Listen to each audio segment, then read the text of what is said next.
We are at the Helsinki airport now and waiting for our flight to Shanghai.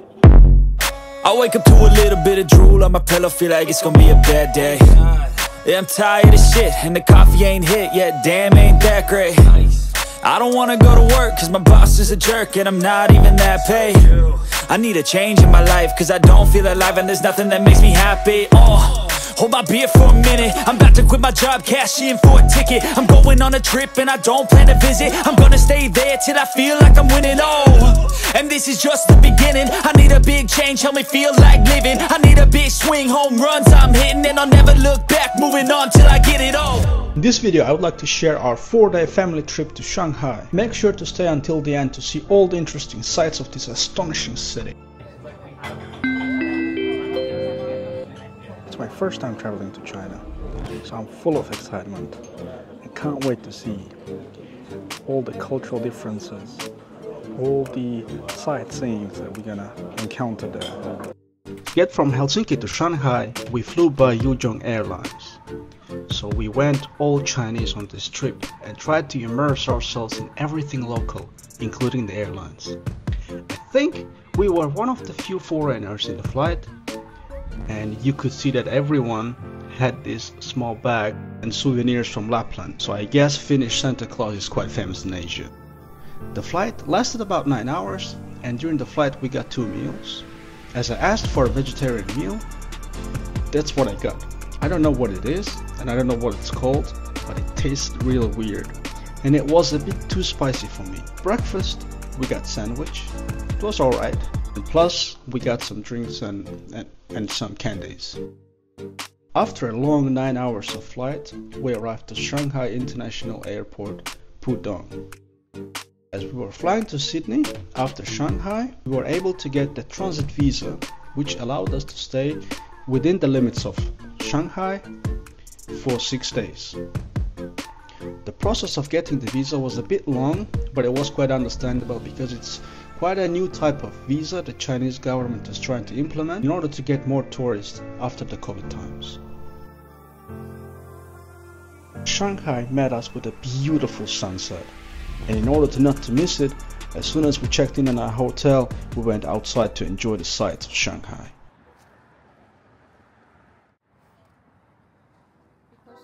Nestled on the eastern coast of China, Shanghai stands out as the nation's most populous and dynamic cities. Beyond its vibrant atmosphere, it plays a pivotal role as global financial hub, major port, and cultural center. Home to prestigious Shanghai Stock Exchange and a host of multinational corporations, Shanghai's economic influence extends not only nationally, but across the globe. Revealing a rich history dating back to centuries, the city's origins as a modest fishing and textile town evolved into its current status as a significant trading port. So without further ado, let's go and discover the famous sights of Shanghai.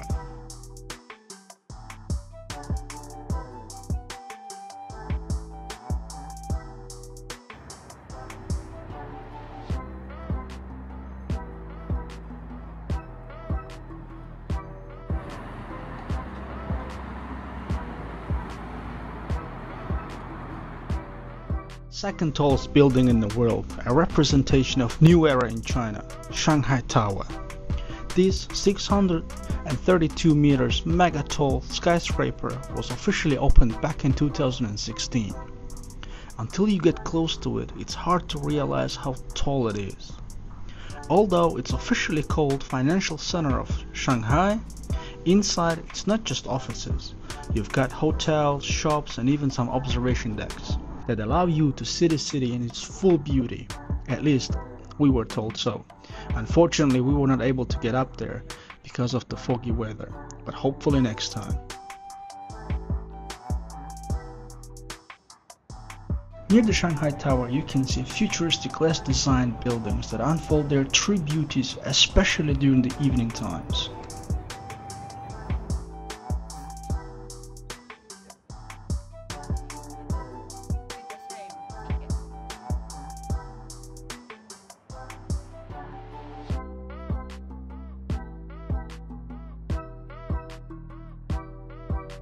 And of course, let's not forget about the Oriental TV Tower.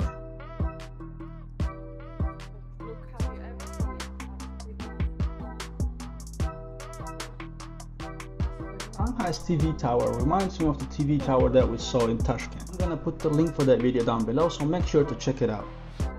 Shanghai's TV Tower is the world's 6th tallest TV tower, and inside there's a revolving restaurant, space capsule and many more. Its unique design is what makes this TV tower quite memorable, and I'm sure that you have seen its pictures at some point in your life.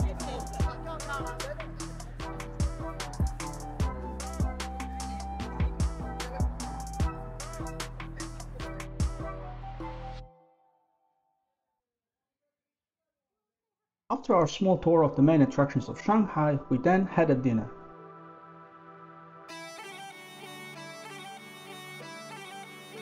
It was then that I learned that I'm not such a big fan of the Chinese cuisine, but it might be because I tried to eat halal meat and unfortunately there were not many options, or at least I wasn't able to find any. But regardless, there were many other options such as seafood or vegetarian dishes. Local food is quite cheap, and at least for someone who's coming from Europe, and you get to have a lot of it.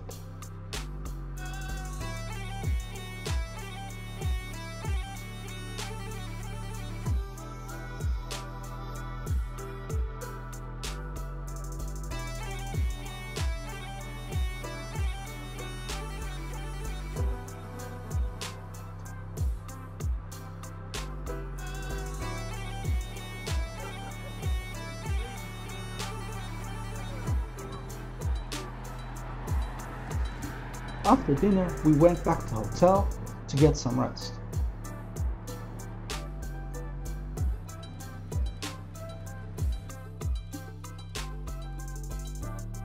And we were lucky to get this amazing view from our hotel room.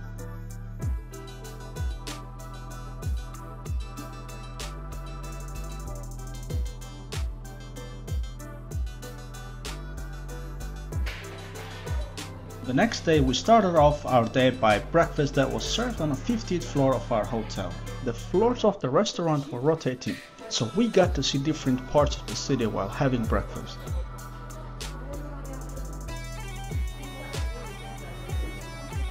Food-wise, there were plenty of options to choose from, be it Western or local.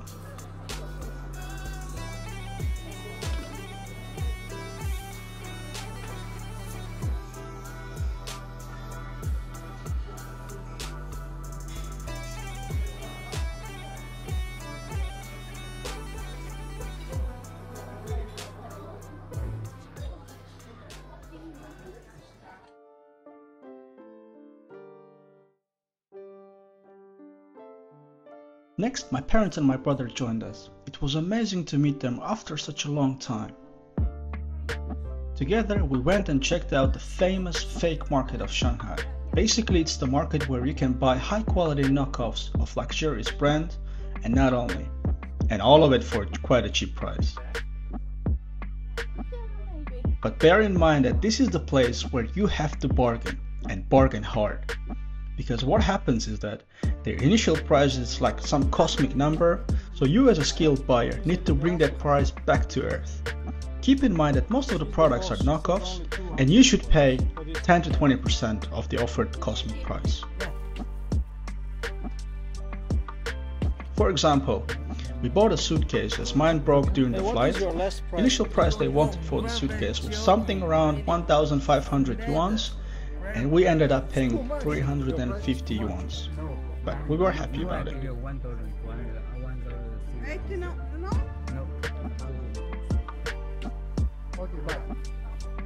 The interesting point here is that this place is mostly for foreigners, as while strolling around I mostly saw foreigners and pretty much none of the locals were shopping here.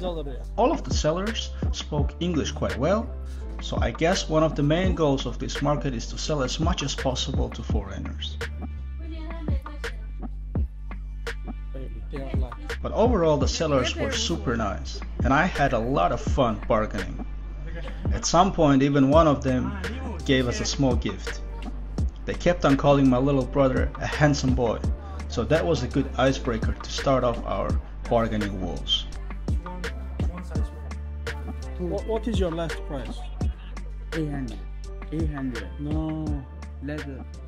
500, 500, 600, plastic, no leather.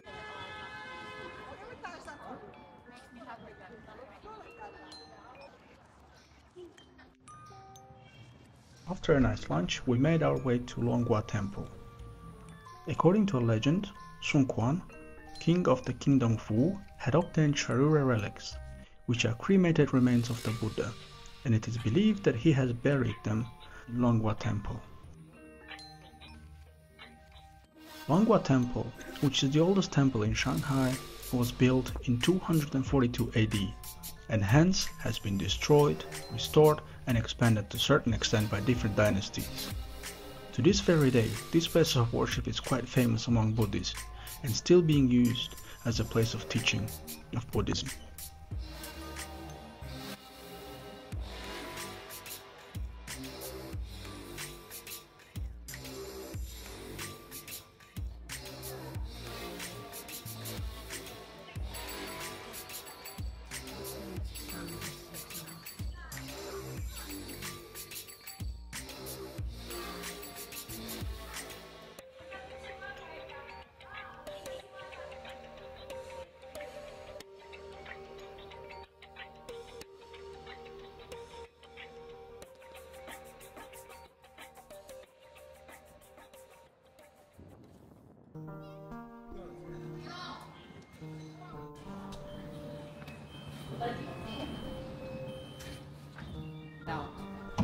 The next morning, we woke up to thick, foggy weather, so we decided to go and visit Zhujiajiao water village, or also known as Venice of Shanghai. So what is a Zhujiajiao water village? Zhujiajiao has a history of more than 1,700 years, and well known for its well-preserved 36 stone bridges and numerous ancient buildings that are preserved and whisper of good old days. Here, you can also see many other historic sites, such as Fangshan Bridge, Keiji Garden, and the Yuangjin Buddhist Temple.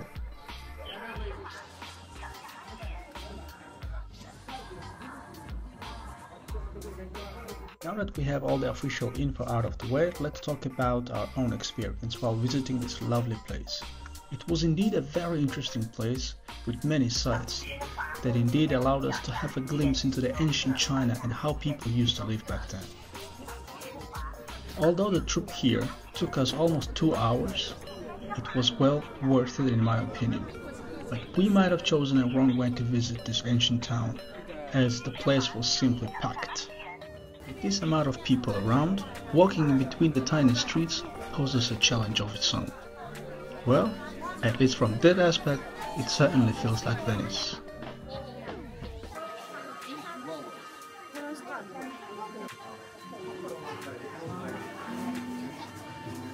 Interestingly, there were not so many foreigners in here either, but local tourism seems to be quite popular. This was something that I have not encountered in many places.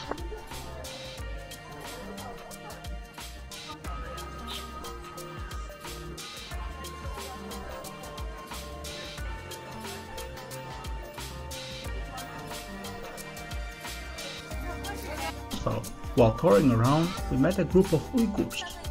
At least their clothing looked like that. Since I'm originally Uzbek myself, I went and tried to talk with them, as our languages are somewhat similar, but in this case I did not quite understand what they were saying. But I understood yaxshi, which means good. 나가마 신기하나 아까 쏘다 비스라 배치타 얼리 시끌려나 뉴스님만 더 신기하다 당 줘요 얼마 신기하면 샹하이만退休了 日子嘛好的很啊师傅嘛也是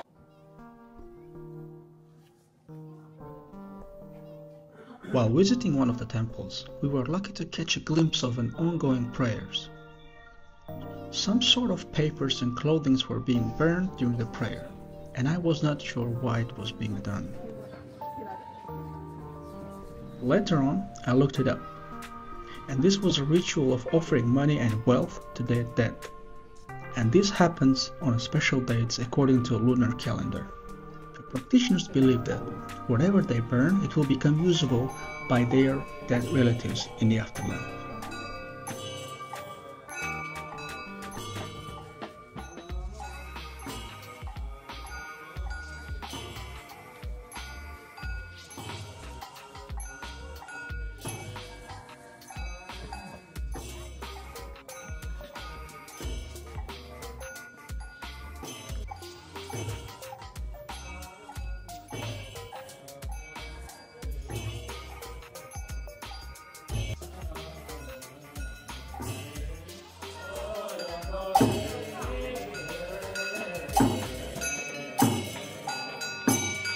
However, you cannot burn any type of paper, so it has to be a joss paper, which are then purchased from the temple.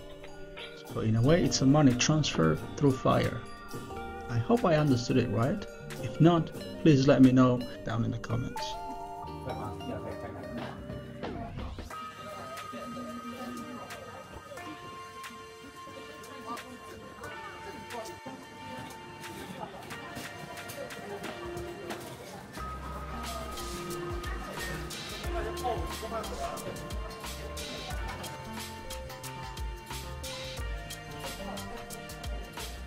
After a long day at the ancient town, we came back to Shanghai and tried to get something to eat. 你好. Found a place where you could buy different types of dishes and then combine it with rice. So it was a good choice, as everyone had plenty to choose from. Oh yeah, and we had our traditional bread. My mom had brought it with herself. We ended the day with the nice desserts, after which we went to the hotel to take some rest and prepare for the next day.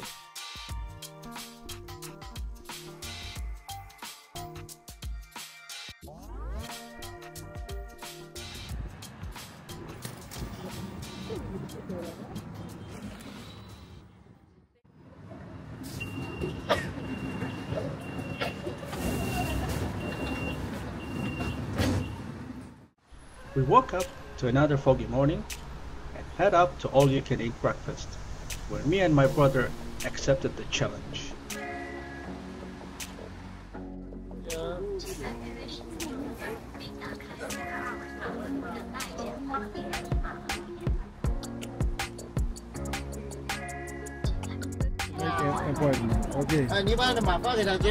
After a nice breakfast, we were looking forward to be inspired by Shanghai Museum and China's museums of art.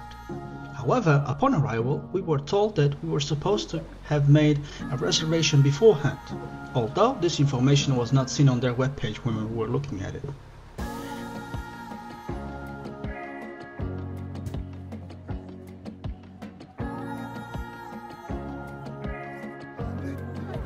Although museums were full for the day, we decided to seek out art in form of an architecture, and hence made our way towards the Shanghai's Old Street.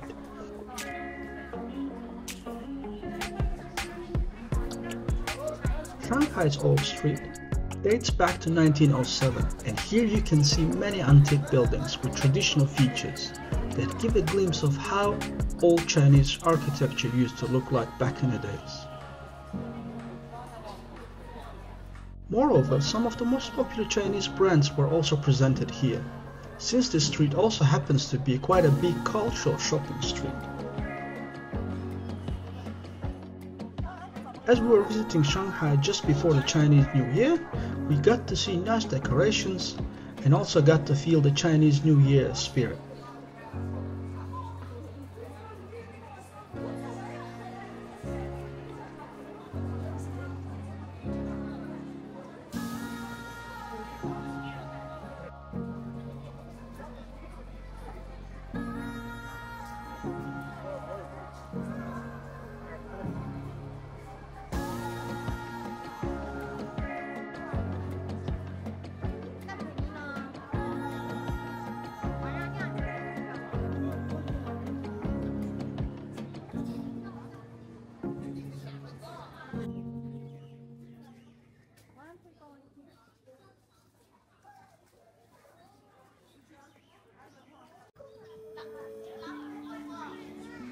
Yew gardens was yet another highlight of Shanghai, and it was also quite close to the Shanghai Tower street.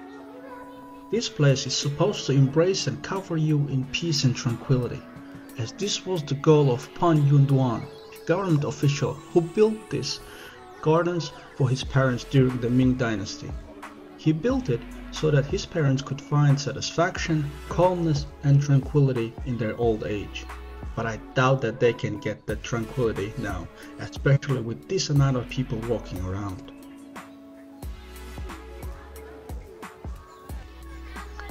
Your garden is small in size, but its design makes you feel otherwise. With all the chambers and labyrinths, it feels like you're lost in some tropical rainforest. Moreover, it has various chambers and halls for hosting guests, so I believe it must have been a great place to host garden tea parties. While walking around, you can see different kinds of vegetations, such as bamboos and cloisters. One of the most amazing things about this garden was the amount of birds, as their chirping and singing yet again take you away to distant rainforests. And all of these features combined indeed make a very relaxing and peaceful place. So I really hope that Pan's parents were able to find the peace and satisfaction while visiting these gardens.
From there onwards, we headed out to find a place to eat.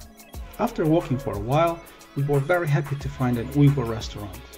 The reason for our happiness was due to similarity of Uyghur and Central Asian cuisines, which I have missed a lot. So we got famous Uyghur lagman, which is a spaghetti in those areas, and some shish kebab. And I think this was so far the best food that we had during our stay in Shanghai.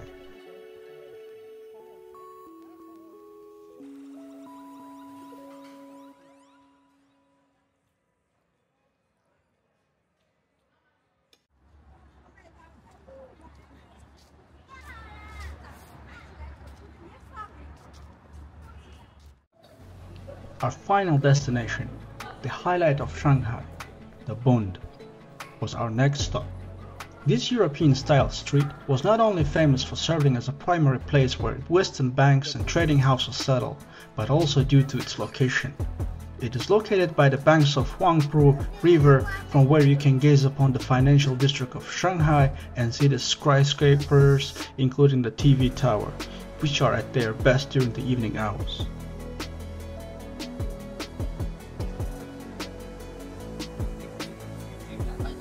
Unfortunately, during our visit it was quite foggy, so we did not manage to see anything but the lights barely breaking through the fog. But on our way back to Finland from Australia, we will be stopping there for a day again, so hopefully then we will get to see the Bund in its all beauty. Meanwhile, here are some of the pictures that my brother captured on the next day when they visited the Bund.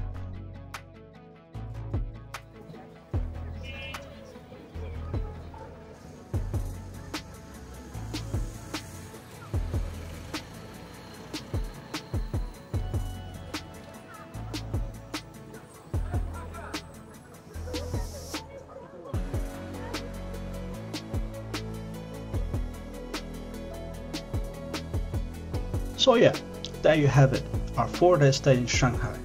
Overall, it was a great experience. and having almost the whole family made this trip much better. But if you're still wondering if it's worth to visit Shanghai, I can surely say that yes, it's certainly worth it.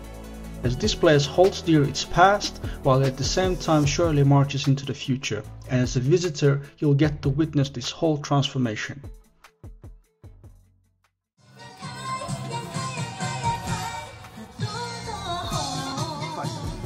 In the next video I will tell you more about the practicalities of visiting Shanghai, and there are certainly points that we wish we knew before coming here. Thank you for watching, feel free to hit that like button and subscribe. See you next time in Australia.